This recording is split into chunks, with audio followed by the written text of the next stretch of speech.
मेरी दीदी का देवर मुझसे रोज मिलने की ख्वाहिश करता था। मैं जीजा से शिकायत करती तो वो कहते मिल लो जाकर और मुझे उसके पास भेज देते थे। मुझे पता नहीं था जीजा जी ऐसा क्यों करते थे। एक रोज मैंने ये पता करने की कोशिश की तो मेरे होश उड़ गए। मैं यूपी के एक शहर पीलीभीत की रहने वाली हूँ। मैं खूबसूरत 19 साल की लड़की हूँ। एक बार मैं अपनी बहन पूजा के घर पर गई। मेरी बहन पूजा भी बहुत ही खूबसूरत है, मगर अब वो बहुत ज्यादा बीमार है। उसी की देखभाल करने के लिए मुझे जीजा ने अपने घर पर बुलाया था। मगर मेरी दीदी का देवर कुछ ज्यादा ही मेरा दीवाना हो गया था और अपनी पढ़ाई छोड़कर मुझे पाने की तलाश में रहता था। दीदी के बीमार रहने की वजह से सबके लिए खाना में ही बनाती थी। जीजा जी मुझसे कहते जाओ मोना रोहन को भी खाने के लिए बुलाओ। मैं उसको बुलाने उसके कमरे में गई। मुझे उसके पास जाने से डर लगता था, क्योंकि वह मुझसे अकेले में मिलने की फरमाइश करता था। मुझे देखकर फिल्मी अंदाज में बोला मैं तुम्हारा ही इंतजार कर रहा था मोना। आओ मेरे पास बैठो, हम दोनों बातें करते हैं और बातों ही बातों में वो भी करेंगे अगर तुम्हारा मूड किया तो, जिसके लिए मैंने तुम्हें भाई से कहकर बुलाया था। ऐसा है जीजा ने मुझे तुम्हें खाने के लिए बुलाने को कहा, मैं तभी आई हूँ, बाहर चलो समझे। मैं जैसे ही बाहर जाने के लिए मुड़ी तभी रोहन ने मुझे कलाई से पकड़कर अपने ऊपर गिरा लिया। हम दोनों के बदन एक दूसरे से जुड़े हुए थे और वह कहने लगा प्लीज मोना एक बार मेरी हो जाओ, एक शाम मेरे नाम कर दो। मैं तुम्हें पाने के लिए बहुत बेचैन हो रहा हूँ। मैंने बहुत मुश्किल से अपने को उससे छुड़ाया और भागकर अपने कमरे में चली गई और रोहन के बारे में सोचने लगी। इतने में मेरी दीदी मेरे पास आए और बोली क्या हुआ है मोना तुझे। मैंने कहा कुछ नहीं। फिर मैंने वो सब जीजा से बताया। वह आपका भाई खाने की जगह मुझे खाना चाहता है। जब से मैं यहाँ आई हूँ वो मेरे साथ सब कुछ करने पर मजबूर कर रहा है।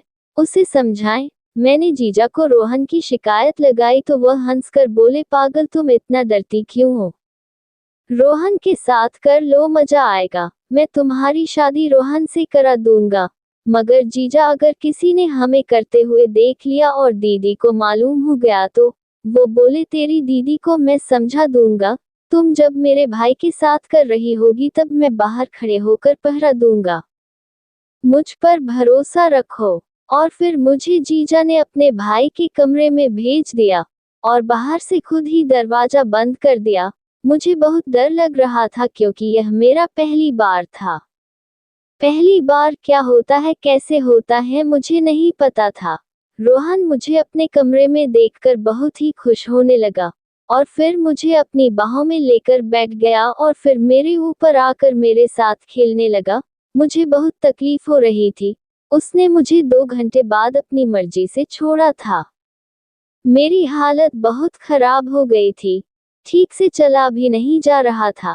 आवाजें बंद होने पर जीजा समझ गए थे कि रोहन अपना काम खत्म कर चुका है और वो दरवाजा खोलकर अंदर आए और मुझसे पूछने लगे मजा आया ना। मगर जीजा आपके भाई ने मेरे साथ बहुत ज्यादा किया है, मुझे बहुत तकलीफ हो रही है, अब मैं दोबारा नहीं करूंगी। मैंने जीजा को दोबारा करने से मना कर दिया। मुझे ये बताओ तुम्हें मजा आया या नहीं, जीजा ने सवाल किया। मुझे मजा आया था, सच बताते हुए कहा। फिर तुम्हें समस्या क्या? जब तुम्हें मजा आया है तो हर दिन करो और मजे लो। कल फिर तैयार रहना, जीजा ने कहा और वहां से चले गए। मैं सोचने लगी आखिर जीजा मेरे साथ ऐसा क्यों कर रहे हैं। वो खुद क्यों मुझे अपने भाई के हाथ इस्तेमाल करवा रहे हैं। जरूर इसमें कोई राज है, मैंने सोचा। मैं अंदर ही अंदर पछता रही थी कि मैंने क्यों जीजा की बात मानी। मैं थक गई थी इसलिए सो गई। जब पानी पीने उठी तो देखा रोहन ने मेरे मोबाइल पर वीडियो भेजी थी। उन्हें देखकर मुझे कुछ होने लगा था। मेरा उन्हें देखकर दोबारा मन करने लगा। मैं खुद पर काबू ना पा सकी और रोहन के कमरे में चली गई। रात के 2 बजे मुझे जीजा को रोहन के कमरे से निकलता देख कुछ अजीब सा लगा। मैं वापस अपने कमरे में चली आई और सो गई। सुबह उठकर मैंने जीजा से पूछा, आप रात को रोहन के कमरे में क्या कर रहे थे? उन्होंने झूठ बोला कि नहीं, मैं नहीं गया। मुझे पूरा यकीन हो गया था कि जरूर दाल में कुछ काला है, उनके दरमियान कुछ है। भूल जाओ इन सब बातों को, ये बताओ रात में करोगी या दिन में? मैं तो कहता हूँ दिन के वक्त कर लो, गर्मी में और ज्यादा पसीना बाहर आएगा। जीजा ने बात पलट दी और मुझसे कहने लगे कि मैं कब उनके भाई के साथ करूंगी। मैंने कहा दिन में कर लेते हैं, रात को आपके भाई ने वीडियो भेजी थी तो मैं गर्म हो गई थी। मैंने शर्माते हुए कहा तो वो हंसने लगे और बोले, अच्छा ठीक है, तुम अपने कमरे में जाओ, आज रोहन तुम्हारे कमरे में करेगा। मैं चली गई। कुछ देर बाद रोहन भी आ गया, फिर हम दोनों के बीच शुरू होने वाला था। तभी मैंने पूछा, वह सिर्फ मेरे साथ ही क्यों करता है, और भी तो लड़कियां हैं, उनके साथ क्यों नहीं? वो कहने लगा, तुझ में मुझे कुछ खास नजर आता है, इसीलिए, और तुम्हारा पीछे का हिस्सा बहुत बड़ा है जो मुझे बहुत अच्छा लगता है, इसीलिए मैं करने के लिए तड़प रहा हूँ। उस दिन पीछे से काम नहीं किया था, आज पीछे वाला पूरा करेंगे। नहीं, मैं वो हिस्सा नहीं दूंगी, मैंने सुना है वहां करते हुए बहुत दर्द होता है, इसलिए वो भूल जाओ, मैंने डरते हुए कहा। मगर वह नहीं माना, वह अपनी मर्जी करते हुए पिछले हिस्से से काम शुरू कर दिया।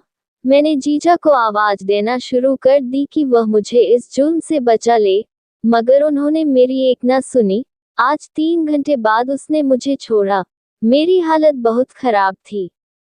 मैंने सोचा था आज के बाद रोहन को नहीं कह दूंगी। रोहन के जाने के बाद जीजा कमरे में आए और कहने लगे, देखी मेरी भाई की जवानी, ऐसा तुम्हें और कोई नहीं मिलेगा, मैं तभी तुम्हारी शादी रोहन से कराना चाहता हूँ। वो सब तो ठीक है, पर जीजा रोहन मेरे साथ दिन में ही क्यों करता है, रात में क्यों नहीं करते हैं? सब लोग तो रात में करते हैं। नहीं, ऐसा कुछ नहीं है। मेरे इस सवाल पर जीजा परेशान हो गए। मैंने दोबारा जीजा से कहा, मुझे लगता है रोहन रात को किसी और के साथ करता है। जीजा बोले, ऐसा कुछ नहीं है, अब रात में कर लेना, कौन सी बड़ी बात है। इतना कहकर जीजा वहां से चले गए। पर मैंने सोच लिया था अब रोहन के साथ नहीं करूंगी, बल्कि जीजा से करवाऊंगी। अगले दिन रात की बात हुई तो जीजा ने रोहन के कमरे में जाने को कहा, मगर मैं नहीं गई। उस कमरे में नहीं, आज मैं आपके कमरे में करूंगी। मैंने रोहन के कमरे में कैमरा लगा दिया था ताकि देख सकूं कि उन दोनों के बीच क्या होगा, और खुद छिपकर देखने लगी। जीजा रोहन से मेरी वीडियो मांग रहे थे और कह रहे थे, तुम रोज ऐसे ही उसके साथ करके वीडियो बनाकर मुझे देते रहो, हम बहुत पैसा कमाएंगे वीडियो बेचकर। बहुत शुक्रिया तुम्हारा जो तुमने मुझे उसके साथ वह करने दिया और उसे मेरा लेने के लिए कहा, वरना मैं सिर्फ देख देख कर ही खुश होता था। मेरा भाई जितना दिल चाहे उसके साथ करो, मगर ध्यान रखना उसे और उसकी बहन को ये बात मालूम ना हो, वरना हम दोनों की खैर नहीं।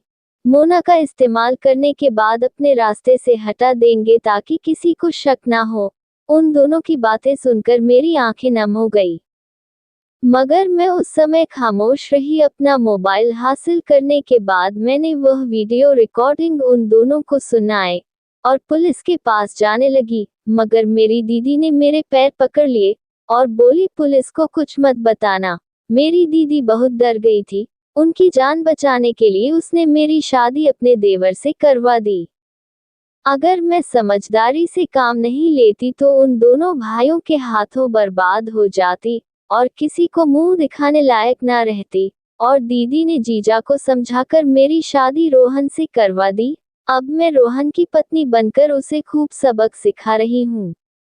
तो दोस्तों, कहानी कैसी लगी आपको, हमें कमेंट सेक्शन में जरूर बताएं, और भी इस तरह की वीडियो देखने के लिए हमारे चैनल को सब्सक्राइब कर लीजिए। तो मिलती हूँ एक और इंटरेस्टिंग कहानी के साथ। धन्यवाद।